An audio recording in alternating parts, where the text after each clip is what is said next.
Hi, my name is Megha Sood. I am a poet, editor, and a literary activist based in Jersey City, New Jersey. And before I start to read my poem, which is based on food and hunger, I want to tell you about how poetry can be used as an advocacy for world hunger.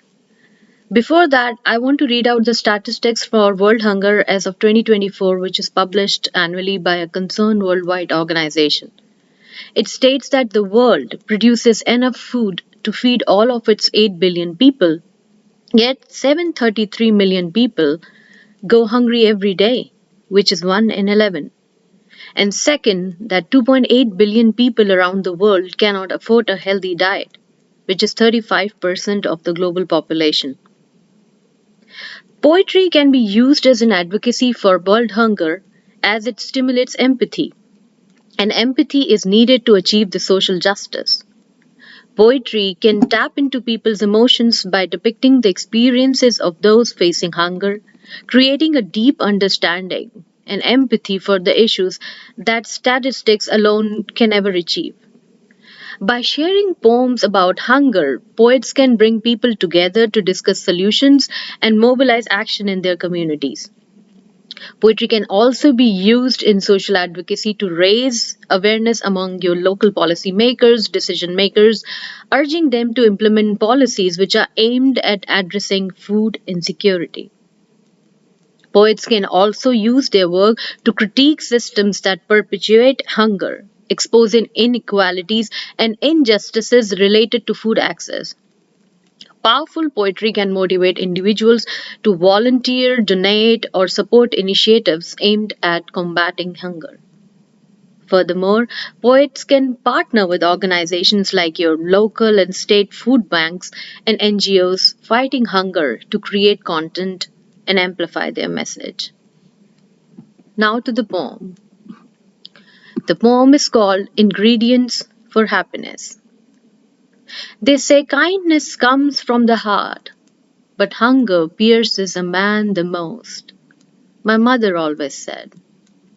So learn to soothe that hunger, those incessant wanting, those innumerable desires. Those that sit precariously between the soft folds of our soul, that jagged hunger that can only be satiated by those deft, supple, wrinkled hands coated with the flour and oil, kneading the dough on a warm summer afternoon soaked by the apricity of the sun. What is the definition of happiness? There are many, yet none. A belly stuffed with the desire to be fed, an ambrosial meal by your loved ones, a lingering need that clings to our soft parts thick as greed, waiting to grow, wanting to heal. Those moments pitted with joy, those moments pregnant with the proximity of the loved ones, brimming with passion, soaked with the unending desires, acts like a tourniquet for our bleeding self.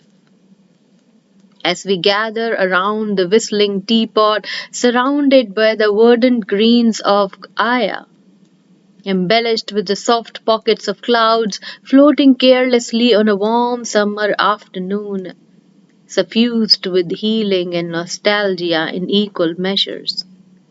Those precious moments when the air is filled with the aroma of warm, fresh cooked home meal, douse the desires in your belly, and syncopates with the melody of the long last tunes.